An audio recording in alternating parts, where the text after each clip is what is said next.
Great, thanks, Karen. Maddie, can you share that list for me? So we have the list that's been touched up a handful of times now, so that we're working from the same place we've been, numbered out. So to go easily through this, the first 9 of them that you see there, those really all relate to Civilian Complaint Review Board. My name was placed on a handful of these, though they really were legislative work. So my input on those was merely advisory or contributing where I can, and each of those were designated on the internal spreadsheet that we had as all related to Local Law 1 of 2022. So while that's being addressed by the board, I understand that's with the board or being revised or whatever it is, that's going to be pending those changes, but out of my control. Numbers 10 and 11 goes on to the next page, or Maddie, if you can roll down on that one, I think it is. Sorry, I was trying to zoom. I can't figure Yeah. out how to zoom. All good. All right. No sweat. If you want to put 10 at the top of the page, because that's where I'm going to start from here. So 10 and 11 deal with, again, these are CCRB issues here. They deal with training. Insofar as the police department's responsibility from police reform, it was that we would provide all the training to the board. Or rather, I'm sorry, I misnumbered these by 1. So I was speaking to 1 to 8. These are 9 and 10 deal with training for CCRB. Our department is available to provide that training. I know that we did full training for the most recent member to come on.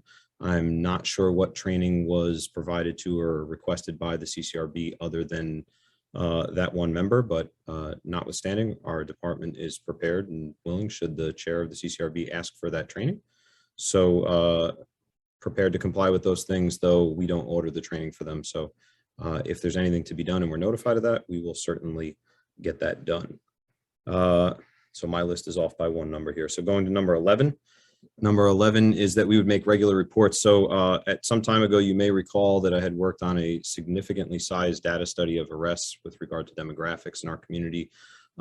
We were advised by the district attorney's office that that information could not be released, and that was ran by the Corporation Counsel, who agreed with that opinion. So for now, that's been placed on hold, though we're continuing to look at different ways that we can share that information. So I've got some other sort of studies that I'm working on, trying to find ways to do that. We've shared some traffic numbers and things of that sort. Certainly not what the reform plan contemplated, but definitely a wrench in the works after probably a few hundred hours of work on a study of demographics to find out that we're not permitted to share that information. Number 12 then. Number 12 is put names and contacts of police personnel that are a lieutenant and above on the website. We put the entire department up there, so we went beyond what the request was there. Number 13 is that the village would support efforts at the county and state levels to reform indemnification. That is the Board of Trustees. That's outside of my purview. Going down to number 14, in order to increase transparency, better inform the public that the police department would have our policies posted online. That's been up on the website since I think before this was even published. So that's been done for quite some time. Number 15 was that we would adopt anti-bias or bias-free and anti-racist policing policies. I had reported that as done, but as I'm reviewing things today, I'm not certain that that policy is included in the uploaded version that's on the website.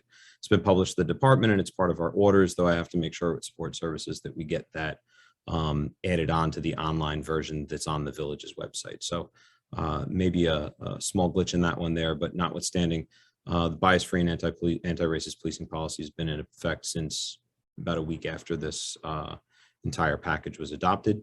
Police department to work with LGBTQ plus community to rewrite General Order 3.91 and expand on some of those policies. Detective Chavez spoke with him tonight, said he's had some conversations with Christina Picciano. They're continuing to work on that. He's been tasked with an awful lot of things, and quite frankly, I think that got sidetracked for a little bit, but he did say that they had spoken recently, and that's to be underway shortly. Department should modify its general orders to include that we will not respond with ICE. That was done from the day that this plan was adopted. Number 18 was that we would work with neighboring communities and nonprofits to develop the mental health, homeless, and substance abuse crisis response unit.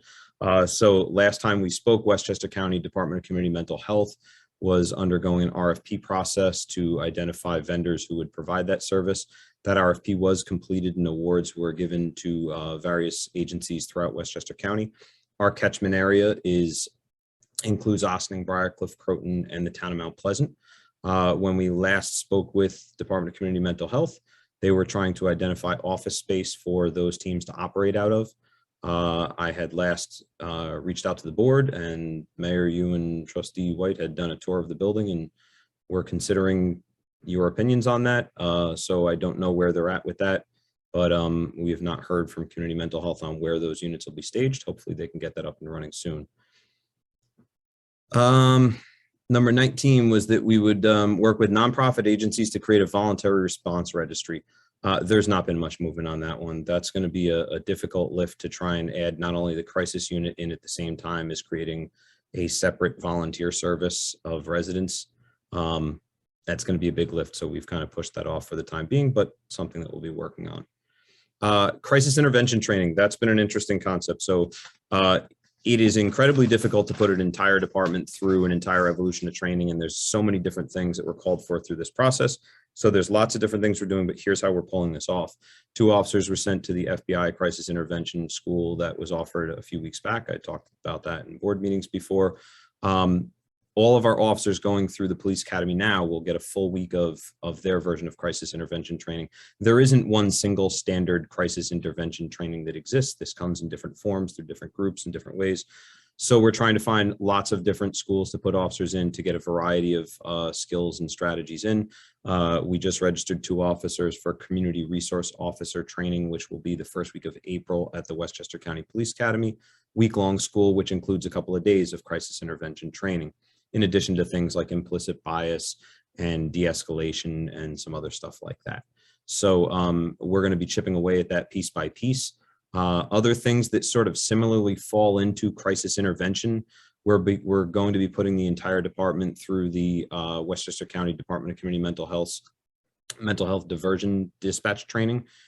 So far, we've put 3 or 4 staff members through that. And essentially what that does is trains every one of our desk officers. So every police officer here at some point will work as a desk officer or dispatcher, some people may refer. And what the diversion program is a separate agency that'll be taking calls where it's exclusively a mental health crisis, and it'll be routed away from the police department to that group. That training is for every member here to identify those types of things as they come in and be able to triage those calls. So again, it's another form of crisis intervention, this one trying to avoid the confrontation in the first place and have those calls handled directly by a crisis unit, or at least be able to start it on the phone with them so they can decide what level of response it should be. That would be for every member of the department to go through that. So lots of different ways we're getting officers that content. Not everybody's going to be going to the exact same one. Number 21 was to develop a public awareness campaign in both English and Spanish to explain our role with respect to ICE. Detective Chavez has talked about it a bit on his page in Spanish. Since we've not had ICE here and not had any interaction with them, we haven't had a really great opportunity to talk about that. So it's something we have to do more of. We did publish that our policy was in effect once it came out. Probably more opportunity for conversation there. Number 22 is to get to a more robust website. We've added some content as we've gone. As things come in and we have more documents put up there, we'll certainly be adding to that website as it goes. Police department should implement or improve new and existing community policing efforts. So I thought if there was one thing we did well, it's that, but nonetheless, want to see more, we will bring more. So here's some things we're working on. Oh, I'm sorry. I want to go backwards one. The other training that we've placed applications for is Georgetown University has a program called ABLE. It's Active Bystanders for Law Enforcement. And what that is, it'll be a department-wide training for every officer here on strategies for intervening with your own coworkers. So in other words, you go on a call and you feel that another officer is using excessive force or something to that effect, or they're escalating a call rather than de-escalating a call. This is training for officers on how to intervene with another police officer active during the call for service. So then on to our community outreach type stuff, some things that we're doing. This year we started late last year, we started our Chess with Chavez program. He's out doing that tonight. Other things that we're doing, he has started conversations with Feeding Westchester to do food distribution here at the police station, much the same as you see at some of the other places that do that. An opportunity for us not only to be helping get food out to the community, but also building those connections and making the police station a more trusting environment for people to visit. Hang on a second, I thought I wrote it on my pad here, but I had it on a different list. Talk about some of my other community outreach stuff we're doing. We have a meeting this week with the schools, and not to overpromise anything, but we will be returning the block parties this year. The intention is to have at least 2 of them. Maddie, don't make that face. We'll get to them. But yeah, we're looking to return the block parties. We're doing OPD in our schools, which is in lieu of doing things like kickball after school, which we very well may do when it gets warmer outside. The school has asked us to do things in the schools. We've had some significant challenges with the middle school is always a challenging place. The ages of 10 to 13 are just challenging ages. So that's where we've been focusing a lot of our energy. We've got great partnerships there with the school district, and that's where we're focusing a lot of our energy in our youth programs right now. So we're doing things like board games at lunchtime and pushing in on classrooms. We've had 2 or 3 different sessions where different police officers have pushed in at the high school on social studies and government classes, discussing things like police reform and the role of police in our community. My turn for that project will be Friday morning at Austin High School in Mr. North's class, where we'll be discussing police reform there. And then I've got some really cool stuff with the schools that's going to be coming after that I'm just not ready to announce yet, but promise more to come. Also our bike days and everything else that Officer Hershowitz is putting together, because she's forever got a long list of things we're going to do.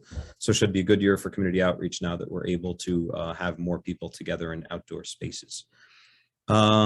And I've lost my place here now. So we were at outreach, which was number, save me, Maddie, what number are we at here?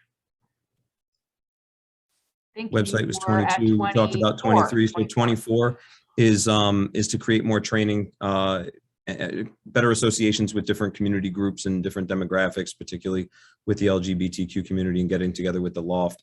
Again, that's something that Detective Chavez, we gave him the lead on. He's having some conversations there. I had also mentioned when we first started this conversation, our interest in having the Gay Officers Action League of New York come and do some training. They're interested in forming, perhaps forming a chapter in Westchester, as they've seen quite a need for it among law enforcement here, and them having a great deal of experience in not only training police officers on how to deal with the public, but dealing with interactions within your department too, as we have more staff that fall into that demographic. So some good stuff there, and a lot of different agencies that can help with that. So more to come on all of that. Hiring and training. So hiring hiring is a complicated process, as you've seen. There's an immense attrition rate right now, not just in Ossining, but everywhere, with a number of candidates that are receiving canvas letters. We have canvas letters out now, and we'll see how many people respond. You know, our intention was not just to build on the demographics here in Ossining, because as you've heard me say before, increasing numbers in Ossining alone doesn't fix the problem. So we partnered with the Westchester County Chiefs of Police Association, where I'm the president. And last year we had scholarships for 100 students to take the police test. A number of those students, those scholarships were sponsored by the Westchester Hispanic Law Enforcement Association, the Guardians, which is the Black and African American Law Enforcement Association, New York Women in Law Enforcement, and we had worked with them to distribute those scholarships. I know that a handful of the candidates that took advantage of those scholarships were from Ossining. We did some advertising for that. Notwithstanding, the number of candidates available on this list is significantly lower than past years, and the number of candidates that are responding to canvas letters or responding and able to get through the processing section is making a real challenge for us. Notwithstanding, so far of the last 5 hires, 2 of them have been Spanish speaking.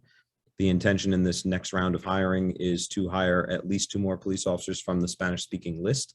The more Spanish speaking officers we have, the better, as that's a great need here in the community. And honestly, it's something that our own officers are asking for, is more Spanish speaking officers. But looking for officers of all the demographics that are underrepresented, whether it's Black or African American, women, Spanish speaking, it's all of these things that we need. But yeah, so we're going to keep working on that.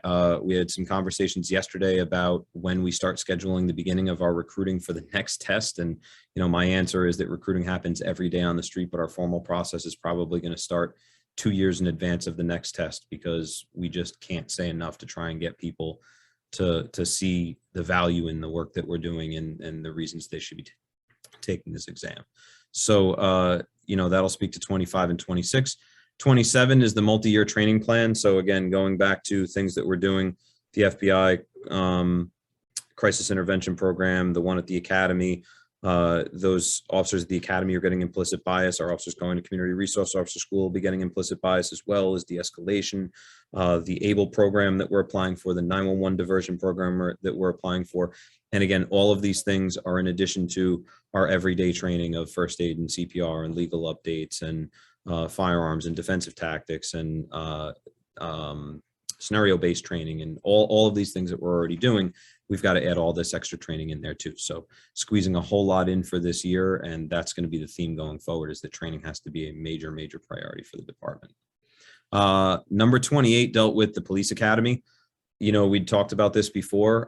County chiefs are certainly making their recommendations on things that we need through the police academy.